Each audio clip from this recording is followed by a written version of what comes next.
Good morning class. I hope all of you are doing well. Once again welcome to Logic and Philosophy online classes. Well, मैंने अपने previous video में आप लोगों को structure of the सिलोसिज्म समझाया था और मैंने कहा था कि इस वीडियो में फिगर ऑफ द सिलोसिज्म में समझाऊंगी. Structure and figure they are both connected. Without understanding the structure of the syllogism you cannot understand the figure of the syllogism. So I hope the structure is very much clear because मैंने पहले भी समझाया है in my previous videos and yesterday's video also I have explained to you the structure. ठीक है. So आज हम लोग शुरू करते हैं the figure of the syllogism. What is the figure of the syllogism? Okay. Figure of a syllogism. Figure is the form of a syllogism as determined by the position of the middle term in the premises. So what is a figure? Figure of a syllogism is determined by the position of the middle term in a syllogism, in a premise. Okay. So जैसे हम लोगों को पता है that syllogism has 3 proposition out of which 2 are the premises and 1 is the conclusion. ठीक है. The premise in which the major term occurs is called the major premise. And the premise in which the minor term occurs is called the minor premise. Okay, remember what is major premise, major term and minor term.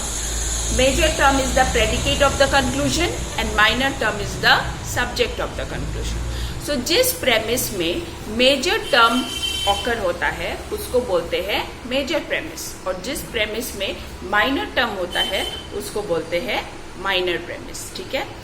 और middle term जो है वो दोनों premise में होता है पर conclusion में नहीं होता है. ठीक है.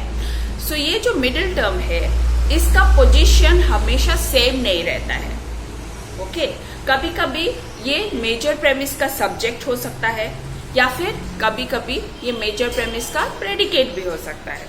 सिमिलरली कभी कभी ये माइनर प्रेमिस का सब्जेक्ट हो सकता है या फिर माइनर प्रेमिस का प्रेडिकेट भी हो सकता है. सो जो पोजीशन है मिडिल टर्म का वो सेम नहीं होता है हर सिलोसिज्म में.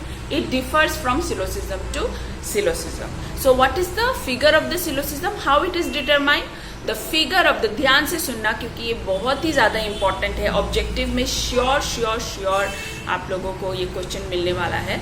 सो ध्यान से सुनना. What is the figure of the syllogism. The figure of the syllogism is determined by the position of the middle term in the premises. Okay, position of the middle term.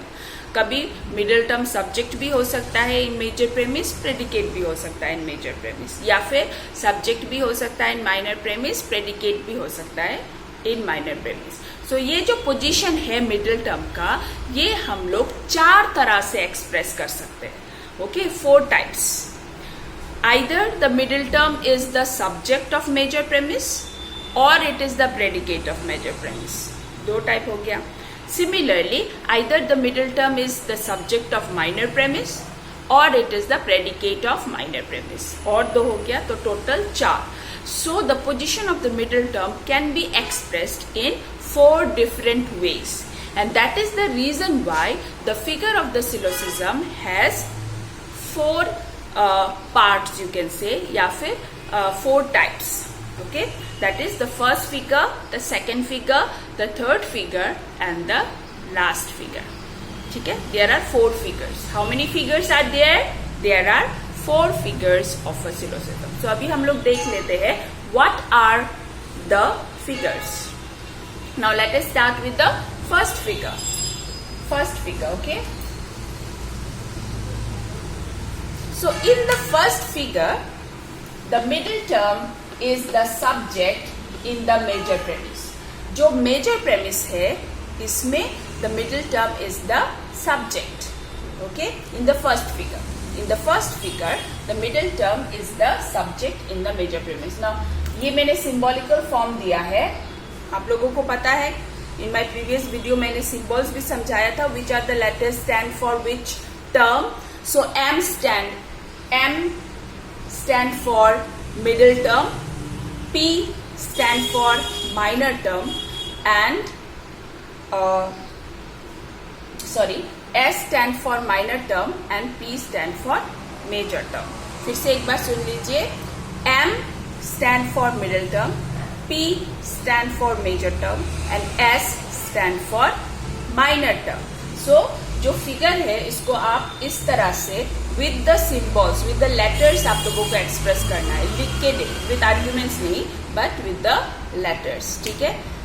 So in the first figure मैंने बताया था that the middle term is the subject in major premise. Major premise कौन सा है? जिसमें major term occur होता है उसको बोलते हैं major premise. So the middle term is the subject. This is the major premise.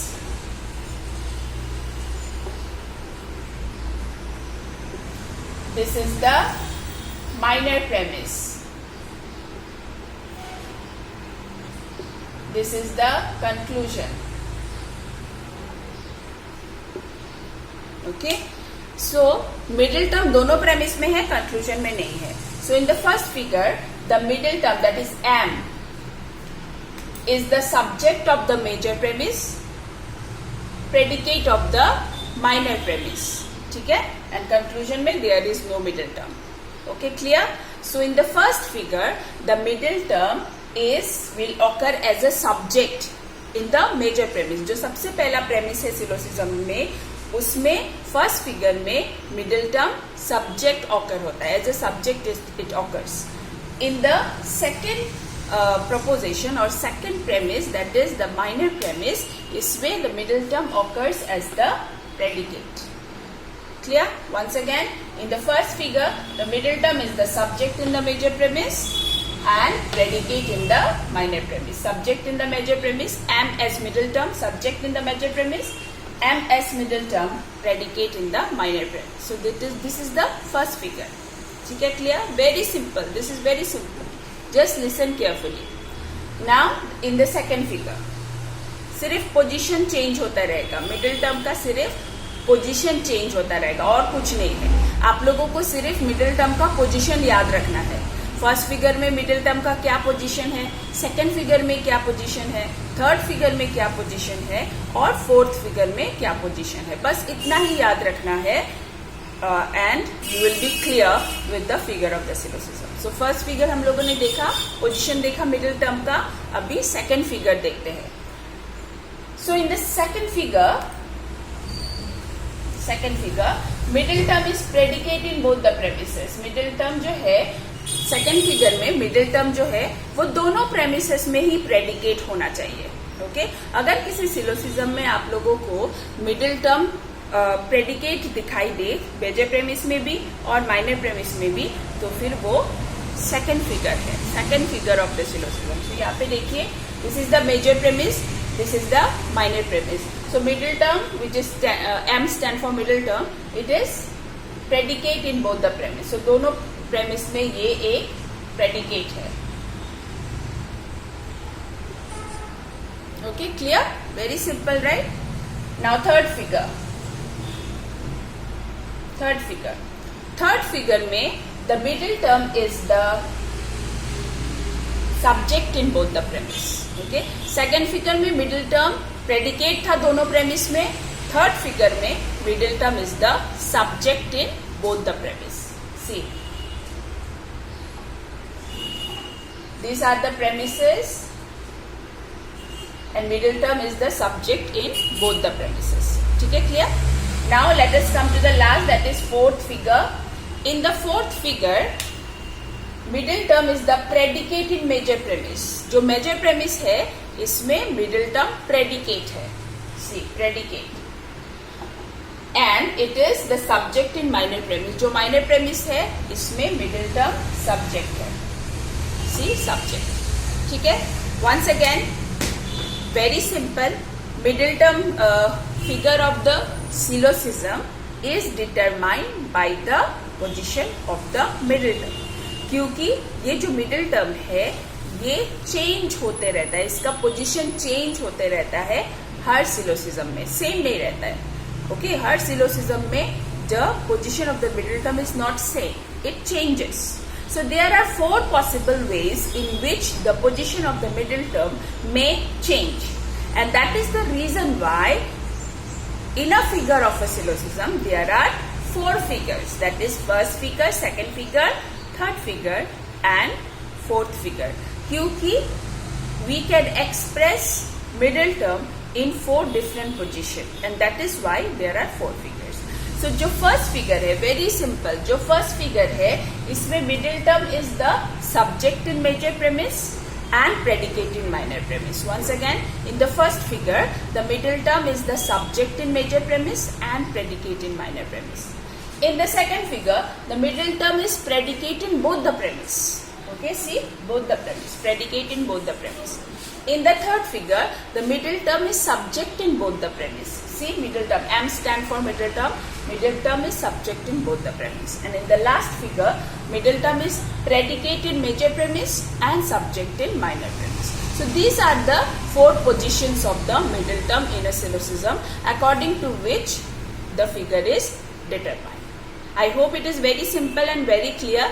सिर्फ जैसे मैंने पहले बताया था, आप लोगों को सिर्फ मिडिल टर्म का पोजीशन याद रखना है बस, और कुछ नहीं। और ये सब जो लेटर्स है, as you know that M stand for middle term, P stand for major term and S stand for minor term. As simple as that. फिर भी अगर आप लोगों को कोई भी कंफ्यूजन है regarding the figure, then you can ask me. ठीक है, मैं फिर से एक बार समझाऊंगी।